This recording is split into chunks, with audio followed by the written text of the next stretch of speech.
effect पर्यो नि हामीलाई त साम्बा नहुने बित्तिकै त जो उताको जोर्डनले त इजी खेल्यो नि तलबाट तपाईँको त हामीले त साम्बा नहुने बित्तिकै हामी त के गर्यो मिड जोनमा आयो नि त न त साम्बा हुने बित्तिकै हामीले हाई प्रेसिङ गरिदिन्थ्यो कि तिनीहरूलाई किनभने साम्बासँग त्यो पोटेन्सियल थियो नि त ऊ त एकदम हाई थियो नि त एकदम हामीले साम्बा युरोपबाट आएको थियो उसले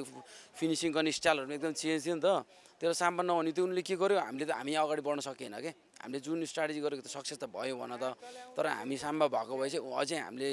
गेममै जित्थ्यो क्या हामीले चाहिँ म्याच चाहिँ खास त अब लगभग अब टार्गेट त अब इतिहासको कुरै थियो नि त सबभन्दा त होइन 38 वर्षको अब 10वटा फाइनल 11वटा फाइनलमा चाहिँ फाइनल पनि राम्रै भएको थियो स्ट्राटेजी पनि राम्रै भएको थियो होइन मेन भनेको हाम्रो फर्स्ट हाफको स्ट्राटेजी राम्रो भयो हामीले सक्सेस पनि भयो फर्स्ट हाफमा चाहिँ सेकेन्ड हाफमा चाहिँ प्रीति घाइते हुँदाखेरि चाहिँ त्यो चेन्ज गर्ने बेलामा चाहिँ अलिकति ढिला भइगयो कि त्यहाँनिर भने हामी 10 म्यान खेल्दै थियौँ नि त त्यही बेलामा उनीहरूले ठ्याक्कै उनीहरूको रणनीति चेन्ज गरिदिइहाल्यो उनले हाई प्रेसिङ गर्न थालिहाल्यो त्यस पछाडि त्यहाँनिर गोल खाने बित्तिकै हामी यो भयो त्यस पछाडि फेरि तालमेल मिलेन अर्को गोल खायौँ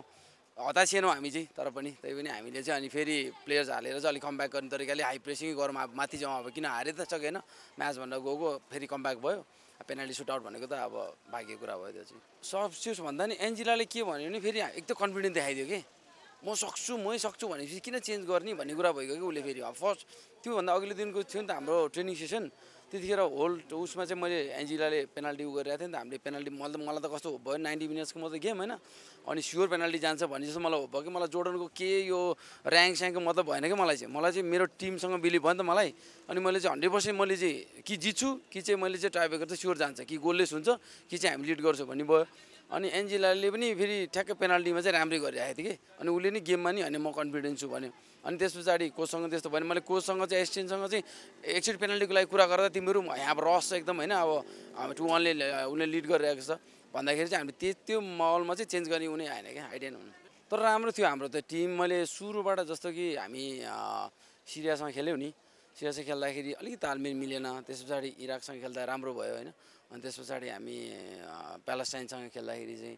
अनि त्यो तिनवटा तालमेल मिल्दा चाहिँ अनि टिमवर्क राम्रो दिएको हो कि अनि सेमी फाइनलसम्म साम्बा पनि थियो नि त अनि साम्बा अब जाने नजाने जान्ने दोधार पनि थियो त्यस पछाडि चाहिँ त्यो टिमवर्क देख्दाखेरि चाहिँ मलाई चाहिँ बिलिभ भयो क्या अब जोर्डनको हामीले गेमहरू हेऱ्यो नि त तर मलाई गेमहरू हेर्दाखेरि चाहिँ उनीहरू चाहिँ एकदमै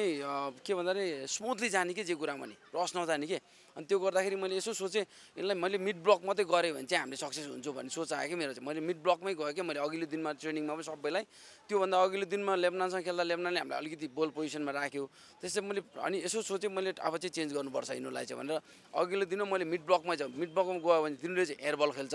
एयरबलले चाहिँ हामीले सक्सेस हुन्छु सक्सेस पनि हामीले बल पोजिसन राख्न सकिलो हुन्छ भन्दा त्यही कुरामा चाहिँ सक्सेस भयो भनौँ न त्यो चाहिँ मेन चाहिँ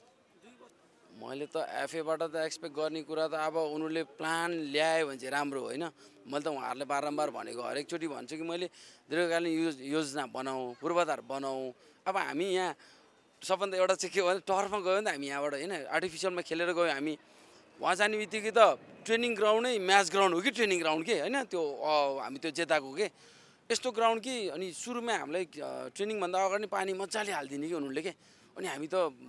अब ड्रास्टिकली ओहो यहाँ अनि के गर्ल्सहरूले पनि भन्थ्यो यतिको मात्रै भइदियो भने हामी कहाँ पुगिन्थ्यो होला सर भन्थ्यो कि उनीहरूले चाहिँ अब त्यो एउटा मैदान मात्रै तयार गर्यो भने पनि एउटा जस्तै फाइनल खेल्ने मैदान त झन् यति ठुलो थियो होइन हुनु त त्यो वर्ल्ड च्याम्पियनहरू खेलाउने ठाउँ रहेछ त्यो चाहिँ त्यो जेताको फर्स्ट स्टेडियम रहेछ 1970मा बनाएको रहेछ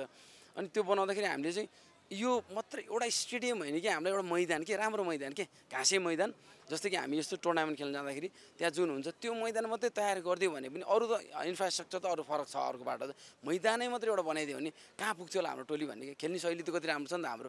अब हामीले पनि मोटिभेट गर्छ उनलाई चाहिँ हामीले कसैलाई पनि जस्तै पूजाले सुसाइड गर्यो हामीले हाफ टाइममा आएर उसलाई चाहिँ इन्करेज गऱ्यौँ सुसाइड भयो जसको नि हुन्छ नि कसको हुँदैन यहाँ जसको नि हुन्छ तर उसलाई इन्करेज गर्यो सेकेन्ड हाफमा झन् हामी एकदमै त्यो हुन्छ जोस हुन्छ नि छुट्टै भयो होइन साम्बाले पनि अब कमब्याक राम्रै गर्यो मेन भनेको एफएले चाहिँ के गर्नुपर्छ भने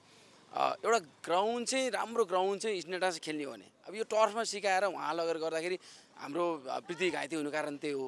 किनभने हामीसँग इन्डुरेन्स पावर पुगेन नि त रश्मि घिसिङ होइन हामी किनभने इन्डियामा लिग खेल्दै थियो अब उसले फिजिकल इन्डुरेन्समा ध्यान दिइदिएन त्यसले गर्दाखेरि एफएले चाहिँ हामीलाई चाहिँ भनेको पूर्वाधार अनि एकाडेमीतिर सञ्चालन गर्ने होइन 14-16 को लिगहरू गरिदिने वुमेन्स लिगहरू धेरैभन्दा धेरै गरिदियो भने त्यो हामीलाई ठुलो लिग चाहिएन के 14-16 को लिग मात्रै गऱ्यो नि प्लेयर्स आक्वाई गर्छ क्या नयाँ नयाँ अनि बल्ल हामीले युज गर्छ अब त हामीले त के सोच्नुपर्छ अझै 4-5 जना प्लेयर त अब हामीले चाहिँ रिप्लेस गर्ने बेला भइसक्यो क्या नेसनल टिमबाट अनि त्यसले गर्दाखेरि म जहाँसम्म लाग्छ एफएले यो कुरा ध्यान दियो भने चाहिँ अघि बढी छ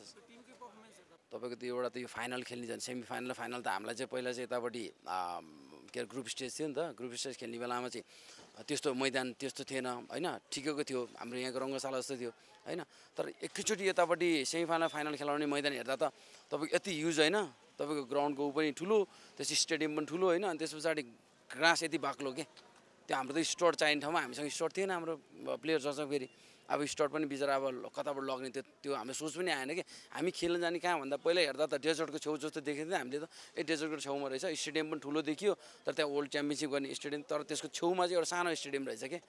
एकदमै हावा चल्ने क्या त्यो ओपन है हावा चलेर त्यो अनुको गोल त देख्नु होला नि उसले गर्न त सलिडै हानेको होइन तर त्यो हावाले त्यहाँनिर पुग्दा झन् पेस हान्दियो क्या हावाले कि होइन त्यो छिरो राम्रै भयो त्यो चाहिँ त्यसले गर्दाखेरि स्टेडियम हामीलाई यहाँ त्यस्तो स्टेडियम जस्तै 10 रङ्गशाला छ च्यासल छ नि त्यहाँ पनि एक दिन ट्रेनिङ गर्न पाइएन क्या हामीले के होइन धेरै ऊ भयो हामीले एकचोटि मात्रै गरेर दिउँ त भन्दा नि पाइएन त हामीले त्यसले गर्दाखेरि हामीलाई त्यस्तो स्टेडियममा खेल्ने हो भने हामीले यहाँ यो तरिकाले तयारी गरेर चाहिँ हामीले कसरी खेल्ने भनेको त हामीलाई थाहा छ होइन तर तयारी नै गर्ने हो भने एउटा राम्रो वातावरण चाहिँ बनाउनुपर्छ नेपालले चाहिँ स्ट्राटेजी भने रणनीति भनेको त के हुँदा टिमलाई अगाडि बढाउनु त ट्रेनिङ प्रपर हुनु पऱ्यो मेन चाहिँ विभागको छ नि त अहिले त हामीलाई अब सबैको विभागकै छ नि त केही गर्नै पर्दैन क्या उनीहरूलाई एफएले दिनको एकचोटि ट्रेनिङ मात्रै वातावरण मात्रै एउटा कोच राखेर होइन ट्रेनर राखेर बनाइदिने उनलाई होस्टेल पनि राख्नु पर्दैन अब हामी जाँदैछौँ कुनै ठाउँमा भन्दा 1.5 महिना जति होस्टेल राखेर अनि त्यहाँदेखि क्लोज क्याम्प राखेर गर्ने बल्ल हामी तगडा हुन्छ न त हुँदैन